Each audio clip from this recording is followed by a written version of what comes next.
Assalamualaikum warahmatullahi wabarakatuh.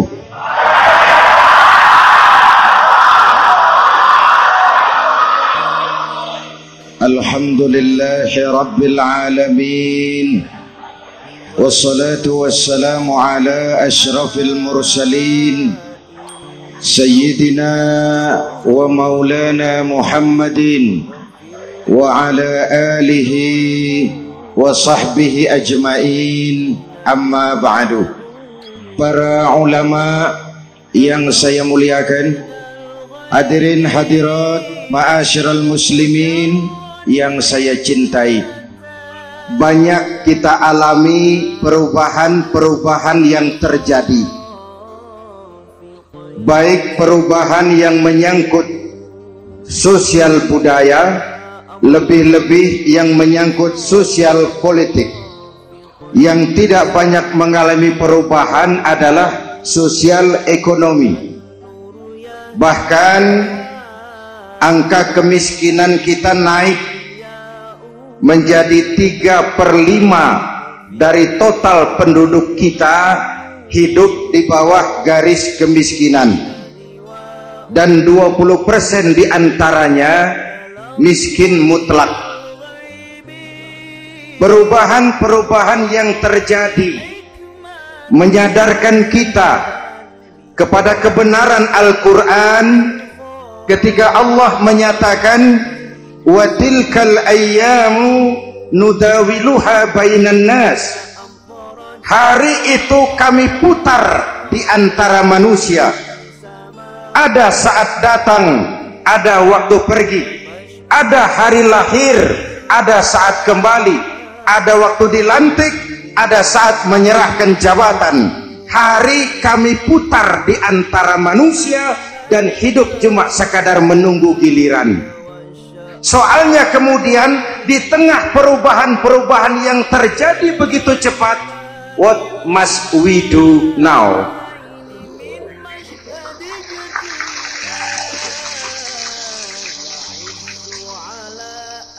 Saya juga nggak ngerti itu. Yang penting kan penampilan. Saudara-saudara kaum muslimin di seluruh tanah air, jadi pemimpin adalah pelayan bagi orang yang dipimpinnya. Oke lah, perbaikan ekonomi, pembukaan lapangan kerja baru kita serahkan kepada pemerintah, karena kita percaya mereka orang-orang terpilih belaka yang dipilih dengan kepercayaan akan mampu membawa rakyat keluar dari kesulitan. Amin. Tugas kita sekarang di zaman susah meluruskan akidah. Jangan sampai mbah dukun yang naik ke permukaan. Betul?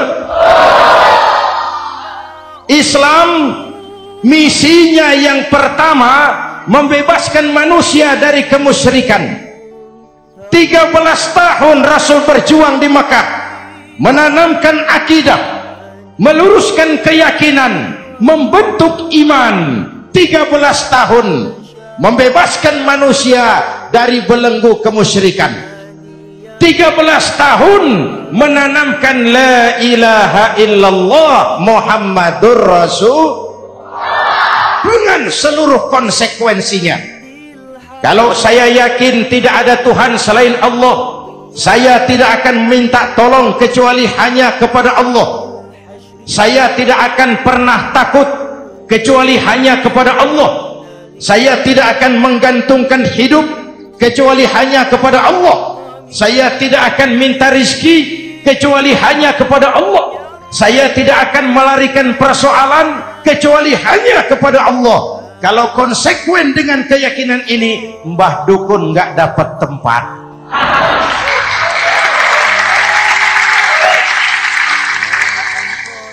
Akur, ayo lihat secara sederhana. Saya sandaran di tiang, tiangnya ambruk, sayanya jatuh. Saya sandaran di tembok, temboknya runtuh, saya juga runtuh. Saya sandaran kepada orang kaya, dia jatuh miskin, saya bangkrut. Saya sandaran kepada jenderal, dia pensiun, saya selesai.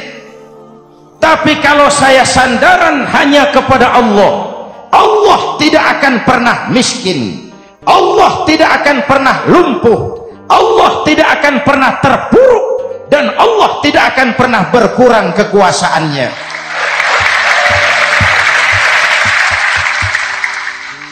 Maka umat Islam, sesulit apapun zaman yang kita hadapi, Allah juga tempat kita bersandar. Jelas? Selama ini kita iman dalam ucapan, tapi sekuler dalam perbuatan. Di masjid ada Allah, di kantor Allah tidak ada, maka korupsi merajalela.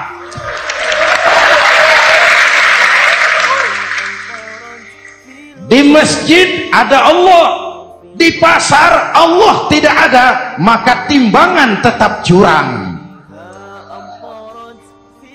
Kita iman dalam ucapan, tapi sekuler dalam perbuatan. Oleh karena itu, sesulit apapun zaman yang kita hadapi, iman jugalah pegangan kita, Allah juga tempat kita bersandar. Boleh zaman berubah, akidah jangan sampai goyah.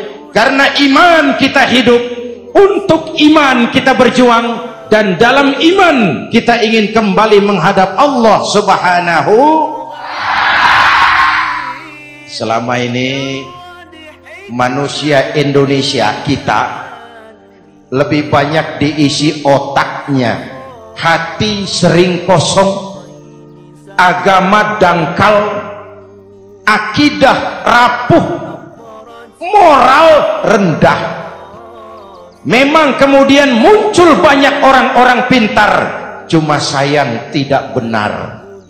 Indonesia kita bangkrut, Indonesia kita terpuruk, Indonesia kita sakit parah kalau diurus orang yang cuma pintar tapi tidak benar. Kita perlu orang-orang pintar, tapi kita lebih perlu orang benar. Jelas? Kalau cuma pintar tapi tidak benar, itu yang sering saya sampaikan, nanti disuruh ngurus beras malah nimbun beras.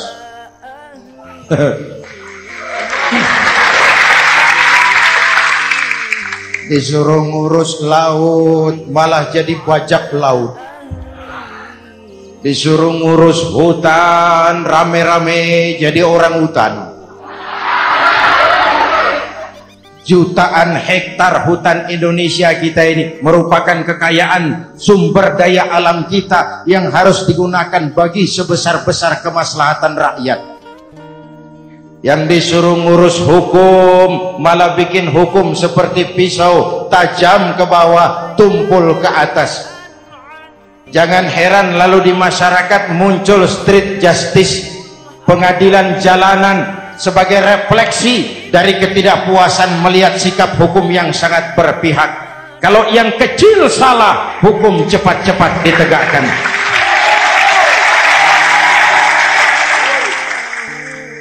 Lihat saja sekarang ini, kalau orang terkenal banyak uang punya masalah, antri yang bela. Betul? Tapi saudara lihat si Marsinah di Jawa Timur, si Sengkon dan Karta di Jawa Barat, si Udin Bernas wartawan Jogja, terseok-seok mencari keadilan, sampai hari ini urusannya masih remeng-remeng. Kenapa bisa begitu? Jawabannya sederhana, tidak ada fulus. Ada fulus mulus, tidak ada fulus manfus. Betul? Jangan sampai para penegak hukum kita terjebak pada lagu baru, maju tak gentar membela yang bayar. Biar bertentangan dengan nurani, biar bertentangan dengan public opini, biar bertentangan dengan rasa keadilan. Siapa yang bayar itulah majikan, mau benar atau salah belain terus. Kalau seperti inilah hukum kita, mafioso keadilan akan tetap gentayangan. Hadirin yang saya hormati, 13 tahun beliau berjuang di Mekah, meluruskan keyakinan, memantapkan akidah, meneguhkan iman.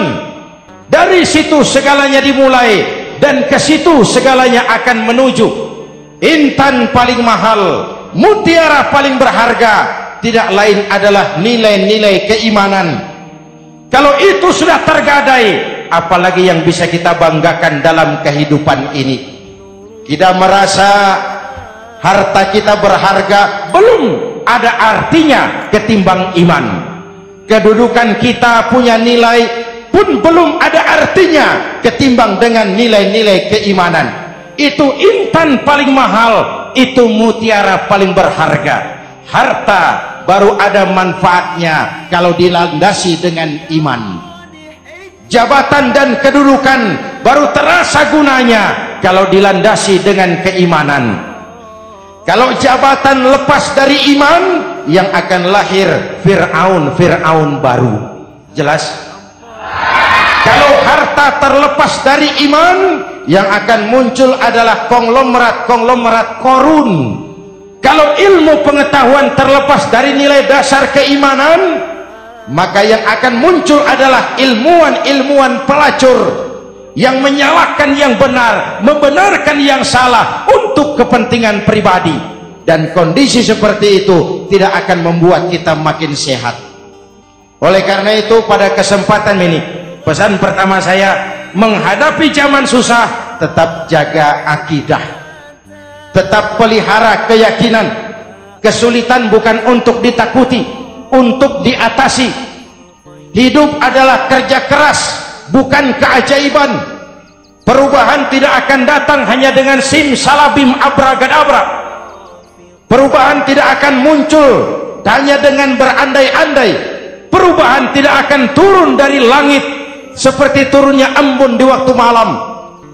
Perubahan adalah kerja keras, sehingga Al-Quran membimbing kita, innallaha la yughayyiru ma biqaumin hatta yughayyiru ma bi anfusihim.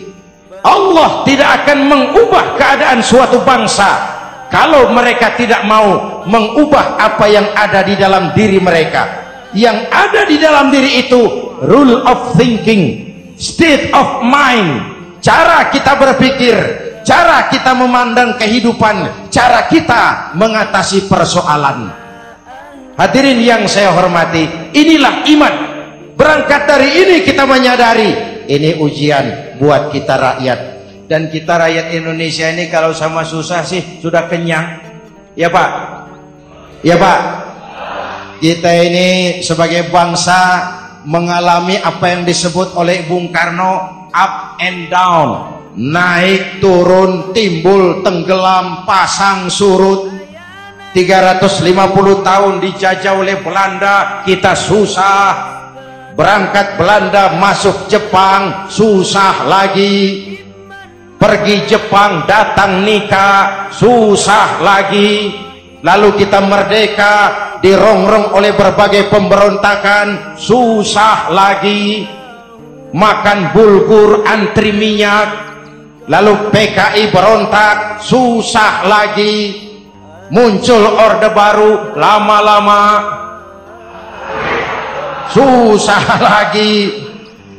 Orde baru selesai, naik reformasi, mulai repot nasi, susah lagi.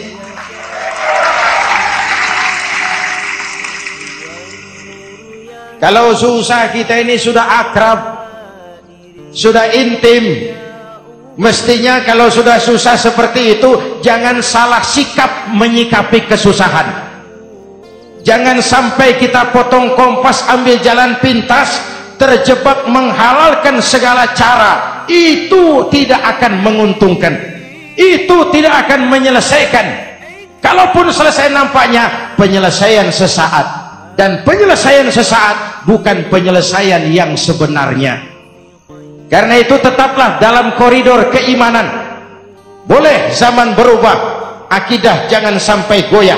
Silahkan masa berganti, tapi keyakinan jangan mati. Sekali la ilaha illallah sampai tetes darah paling penghabisan, tetap la ilaha. Sanggup? 3 orang. Sanggup? 21. Sanggup? Kalau sanggup kita harus konsekuen. Saudara-saudara di seluruh tanah air, misi yang kedua dari Islam setelah membebaskan manusia dari kemusyrikan, membebaskan manusia dari ras diskriminasi, mengikat manusia dengan tali akidah. Sebelum Islam datang, manusia dibedakan oleh warna kulit, manusia dibedakan oleh faktor keturunan, manusia dibedakan oleh faktor harta dan benda. Adalah Rasul yang mengajarkan, innallaha la yanzuru ila suwarikum wala ila amwalikum walakin yanzuru ila qulubikum wa a'malikum. Allah tidak melihat potonganmu, Allah tidak melihat hartamu. Yang Allah lihat itu adalah hatimu dan amal perbuatanmu. Jauh sebelum Amerika teriak-teriak membanggakan apa yang mereka sebut sebagai Declaration of Independence, Nabi sudah mengajarkan kepada kita semua, annas kulluhum li Adam wa Adam min turab la fadla li arabiyyin ala ujamiyyin illa bittaqwa. Seluruh manusia berasal dari Adam. Adam diciptakan dari tanah. Tidak ada kelebihan Arab dengan yang bukan Arab kecuali takwanya. Jauh sebelum Amerika mencanangkan bahwa semua manusia dilahirkan sama, that all men are created equal. Jauh sebelum itu Islam sudah membebaskan manusia dari ras diskriminasi. Apa dalam konteks kekinian? Menghadapi zaman susah tetap jaga kerukunan. Ya Pak, ya Bu, oi Bu. Menghadapi zaman susah tetap jaga kerukunan, baik antar umat seagama, antar umat beragama, maupun antar umat beragama dengan pemerintah. Menjaga kerukunan, jangan saling sikat sikut di antara kita. Sebab kalau sudah rukun, saya ajak berhitung, 1 ditambah 1 sama dengan, itu matematika namanya, hasilnya pasti. Tapi angka sosial hasilnya aneh. Saya ubah jadi angka sosial. Ayo kita berhitung lagi. 1 orang takut ditambah 1 orang takut sama dengan 2 orang setengah berani. Kenapa setengah berani? Karena sudah berdua. Tadi kan takut sendiri. Kalau sama-sama takut berkumpul jadi setengah berani. Kalau ditambah 1 orang takut lagi, 1 orang takut ditambah 1 orang takut ditambah 1 orang takut sama dengan 3 orang berani. Kenapa jadi berani? Karena sudah bertiga. Kita yang lemah, kita yang marginal, kita yang dikucilkan, bahkan kita yang dilecehkan, kalau mau rukun kita akan kuat dan tidak bakal dipermainkan orang.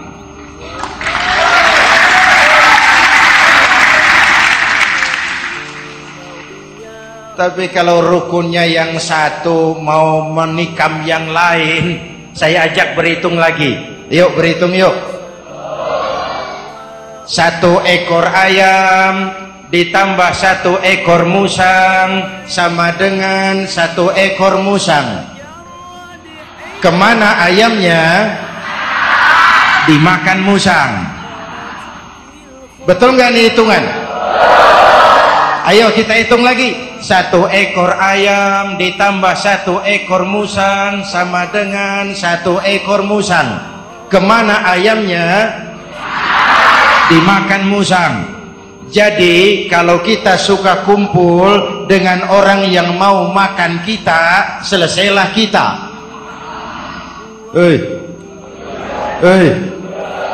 Maka kalau merasa kita ini ayam, yuk kumpul sama-sama ayam, pulang ke kandang ayam. Kalau ada ayam kumpul ke kandang musang, itu namanya ayam minum baygon. Jelas? Menjaga kerukunan. Pertama, antar umat seagama, sesama muslim harus saling menjaga, harus saling memelihara. Baik dia muslim yang jadi kapolri, baik dia muslim yang jadi kasat, baik dia muslim yang jadi pengusaha, baik dia muslim yang jadi petani, nelayan, guru, semua komit menjaga semangat kebersamaan, rukun antar umat seagama. Jelas? Jelas? Hadirin yang saya hormati, atas dasar itu saya ingatkan kembali, kita semua ingin persoalan terorisme dilepaskan kaitannya dari agama manapun. Tidak ada kaitannya terorisme dengan Islam, dengan Kristen, dengan Hindu, dengan Buddha. Tidak ada kaitannya terorisme dengan pondok pesantren.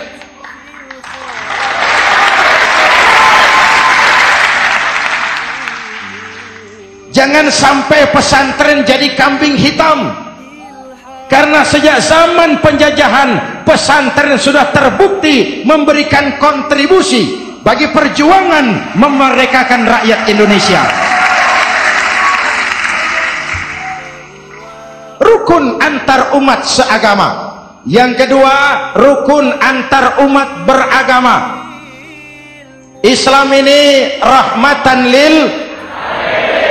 Jangankan manusia walaupun berbeda agama, binatang saja dihormati. Ada hadis, fa iza zabahtum fa ahsinuz zibhata. Kalau kamu menyembelih hewan, sembelihlah dengan cara yang terbaik. Jangan menyembelih ayam dengan pisau tumpul. Itu namanya tidak berperi kebinatangan. Yang kecil lagi, saudara buka babul istinja, makruh buang air kecil di tanah yang berlubang. Sebab apa? Pertama, menjaga kesehatan. Siapa tahu di lubang yang saudara buang air kecil itu ada gas beracun. Kalau tidak, melindungi binatang yang ada di dalam lubang. Siapa tahu di lubang yang saudara buang air kecil itu ada semut sedang rapat membahas terorisme. Apa dosanya lalu mati dikencingi? Ini namanya rahmatan lissemut. Binatang saja dilindungi. Maka perbedaan agama tidak harus menyebabkan kita bertolak belakang. Perbedaan agama bukan alasan untuk saling bermusuhan. Apalagi kita sudah menyadari tentang kemajmukan kita, tentang kebinekaan kita, tentang keragaman kita. Rukun antar umat beragama, saling menghormati, saling menghargai, tapi tetap dalam batas lakum dinukum. Lalu rukun antar umat beragama dengan pemerintah. Hadirin yang saya hormati, yang benar kita dukung, yang salah kita perbaiki dan kita tegur menurut cara-cara yang diajarkan oleh agama kita. Dan sholat berjamaah, pendidikan bernegara yang paling bagus. Tadi kita sholat ada imam, ada makmum, betul? Makmum wajib ikut imam kalau imam benar sholatnya. Rakyat wajib ikut pemimpin kalau pemimpin benar mimpinnya. Masyarakat Islam ini loyal. Masyarakat Islam ini bukan pemberontak.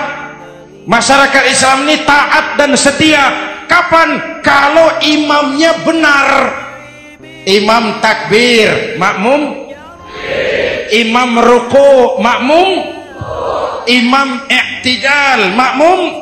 I'tidal. Imam sujud, makmum. Tapi kalau imam keliru, mestinya imam ruku malah sujud. Salah imam ini. Tegur. Siapa yang wajib negur? Makmum yang saf terdepan. Anggota DPR.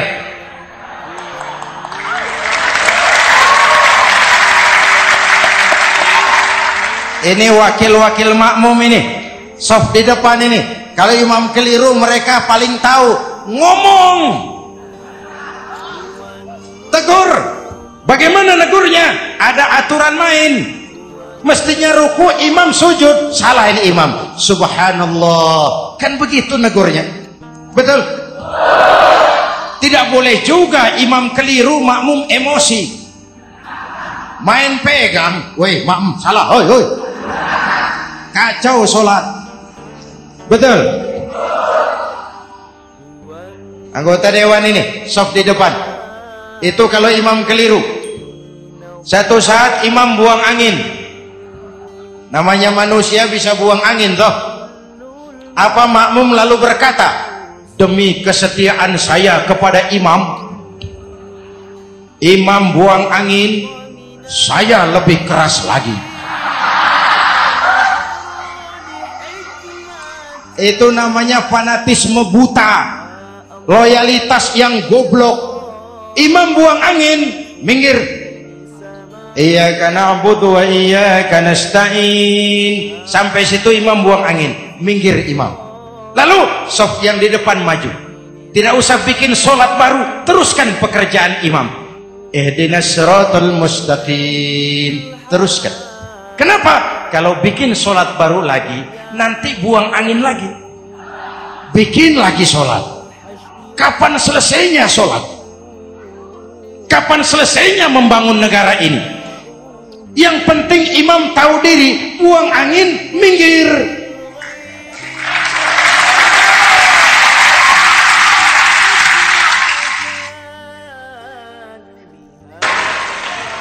Ini kacaunya sholat berjamaah kita sekarang. Kacaunya negeri kita sekarang. Banyak imam sudah buang angin, gengsi. Diam aja merasa nggak punya salah. Dikasih tahu sama makmum, imam tadi buang angin ya, malah jawab sedikit. Apa kalau sedikit lalu tidak batal sholat itu? Mekanisme kehidupan sosial yang diatur lewat tuntunan sholat berjamaah. Sehingga Nabi berpesan, kun imaman muta'an au ma'muman muti'an fala takun thalisan jazu'a. Kalau jadi pemimpin, jadilah pemimpin yang ditaati. Kalau jadi makmum, jadilah makmum yang mentaati. Jangan jadi golongan ketiga pemecah belah. Di depan tidak jalan, di belakang takut, ditaruh yang di tengah, di depan didorong, yang belakang ditendang. Ini namanya biang kerok. Saudara-saudara, dari uraian singkat ini saya ambil beberapa catatan pokok. Pertama, kalau ada intan paling mahal, kalau ada mutiara paling berharga dalam hidup kita, itu tidak lain adalah karena keyakinan. Hidup jadi indah, hidup jadi berharga, hidup jadi berarti kalau didasari atas sebuah keyakinan. Dan keyakinan itu tidak lain adalah nilai iman kita, akidah kita kepada Allah Subhanahu wa ta'ala. Yang kedua, tetap menjaga kerukunan. Sesulit apapun zaman yang kita hadapi, kita tetap harus menjaga semangat kebersamaan. Kita harus tetap menjadi lem perekat yang menjaga keutuhan, baik sebagai bangsa maupun sebagai umat. Perbedaan adalah wajar, harus dihormati sebagai ciri kehidupan berdemokrasi. Tapi jangan perbedaan menjadi sebab kita bermusuhan, dan jangan perbedaan menyebabkan kita saling berpecah belah. Hormati perbedaan, jangan perbedaan dipandang sebagai permusuhan. Dengan akidah yang kuat dan kebersamaan yang kokoh, ayo kita hadapi kesulitan, kita atasi kesulitan, dan dengan kerja keras untuk menyongsong hari esok yang lebih pasti. Mari kita Fatihah, semoga Allah memelihara kita bangsa Indonesia. Ala hadhihi niyyah wa ila hadratin Nabi. Al-Fatihah.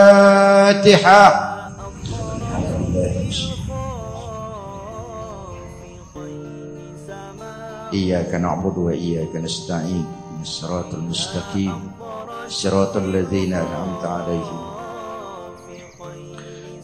Bismillahirrahmanirrahim. Amin. Alhamdulillah rabbil alamin. Allahumma salli wa sallim mubarak ala sayyidina Muhammadin wa ala alihi wa sahbihi ajma'in. Allahumma rabbana taqabbal minna salatana wa siyamana wa qiyamana wa takhassu'ana wa ta'abbudana wa tammim taksirana ya arhamar rahimin. Allahumma aslih man fi salahihi salahul muslimin. Allahumma ahlik man fi halakihi salahul muslimin. Allahumma rabbana la tu'akhizna in nasina aw akhtana. Rabbana wa la tahmil alaina isran kama hamaltahu ala alladhina min qablina. Rabbana wa la tuhammilna ma la taqata lana bih wa'fu 'anna waghfir lana warhamna anta maulana fansurna 'alal qaumil kafirin. Allahumma ij'alna minas su'ada'il maqbulin wa la taj'alna minal asqiya'il mardudin. Afdalu ma qultuhu ana wan nabiyyuna min qabli la ilaha illallah.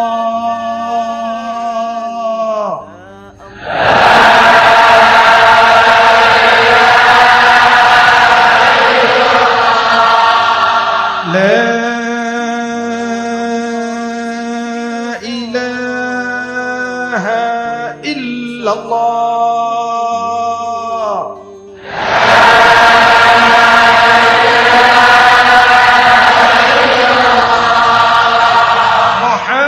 Muhammadur Rasulullah.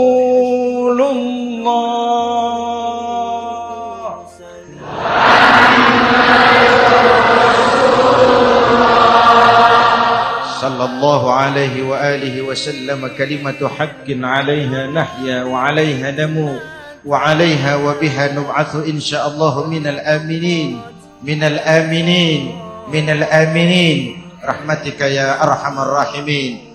Sallallahu ala sayyidina Muhammad wa ala alihi wa sahbihi ajma'in. Ana rabbika rabbil izzati amma yasifun.